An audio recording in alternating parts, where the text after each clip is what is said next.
भगवान ने हिरण्यकश्यपु का उद्धार किया कि नहीं? जब प्रहलाद जी से कहा कुछ मांगो, आपने श्रवण किया तो उन्होंने कहा हे नाथ, मेरी एक ही इच्छा है कि मेरे पिता को सद्गति मिले।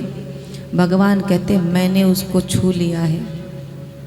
उसको मुक्ति किसके हाथों मिली? मेरे हाथों मिली। जब मेरा नाम लेने से जीव तर जाता है तो आपके पिता को तो मुक्ति मेरे हाथों से मिली। वो संबंध नहीं रखता कि मेरा और उसका संबंध कैसा था। वो मुझे शत्रु माने तो माने, लेकिन मैं सामने वाले को कभी शत्रु नहीं मान सकता। ये भगवान की विशेषता है। हमारी विशेषता क्या है कि हम सबसे शत्रुता करते फिरते हैं। कभी कभी तो भगवान से भी हमारी दुश्मनी हो जाती है, लेकिन भगवान हमें किसी भी स्थिति में अपना शत्रु नहीं समझ सकते। अब भगवान से दुश्मनी कैसे होती है? हम भक्ति क्यों करते हैं? ईमानदारी से बताना कि यदि आप भगत होगे तो आज सच्ची सच्ची बोलना कि क्या आपने निस्वार्थ भाव से भगवान की भक्ति किया आज तक? कभी एक भी दिन, एक भी क्षण? क्या आपकी भक्ति स्वार्थ मुक्त है? हम भगवान से शत्रुता कैसे करते हैं? हम सब छोटी छोटी चीज़ों के पीछे भाग रहे हैं, तुच्छ चीज़ों के पीछे भाग रहे हैं जो एक दिन समाप्त हो जाएगी। या तो वो वस्तु स्थिति, वो पद प्रतिष्ठा समाप्त होगी, या उसके रहते हुए हमारा शरीर समाप्त हो जाएगा। दोनों ही नश्वर है। जगत भी नश्वर है और ये शरीर भी नश्वर है। अच्छा, हम क्या करते हैं? भगवान की भक्ति किया, गए, दर्शन किया और भगवान से मांग लिया कि प्रभु मैं एक नया व्यापार शुरू करने जा रहा हूँ, कृपा करना उसमें हमें हानि नहीं हो, लाभ ही लाभ हो। और कहीं हानि हो गई तो फिर शंका किस पे हुई? भगवान पे। अरे भगवान ने तो हम पे ध्यान ही नहीं दिया,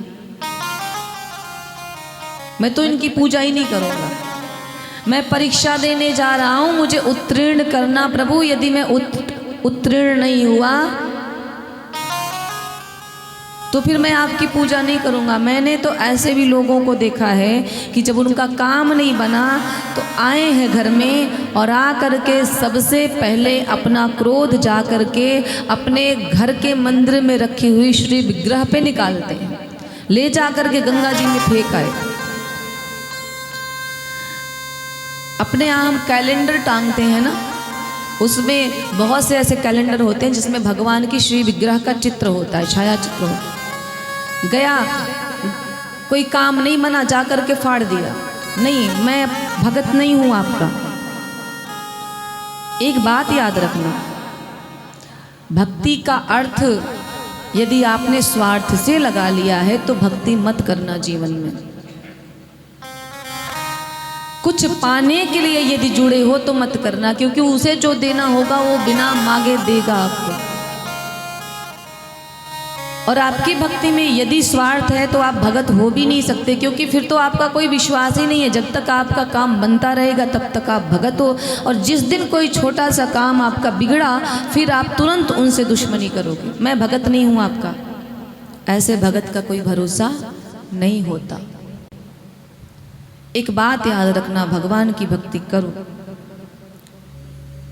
और कोई भी काम करो ना तो ये विचार करके करो कि प्रभु आपका नाम लेके मैं कार्य कर रहा हूँ। मैंने अभी क्या बताया? लाभ हानि जीवन मरण जस अपजस विधि हाथ। इसका आपकी भक्ति से कोई लेना देना नहीं है। अगर आप ये सोचते हो कि भक्ति करोगे तो जीवन में दुख नहीं आएगा तो गलत हो, दुख आएगा। क्योंकि दुख तो भगवान श्री रामचंद्र के भी जीवन में आया। अगर आप भक्ति करते हो तो आपके परिवार में किसी की मृत्यु नहीं होगी तो ये भी गलत है।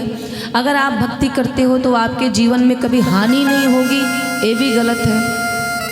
अगर आप भगवान के भगत हो, आपके जीवन में कभी आपको अपयश नहीं मिलेगा तो ये भी सरासर मिथ्या है, क्योंकि भगवान श्री कृष्ण के ऊपर भी निराधार अपयश लगा, उनको भी दोष दिया गया।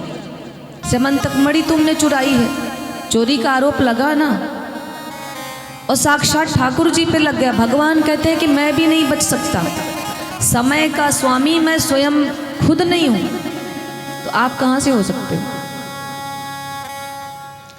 इसलिए जीवन में भक्ति करना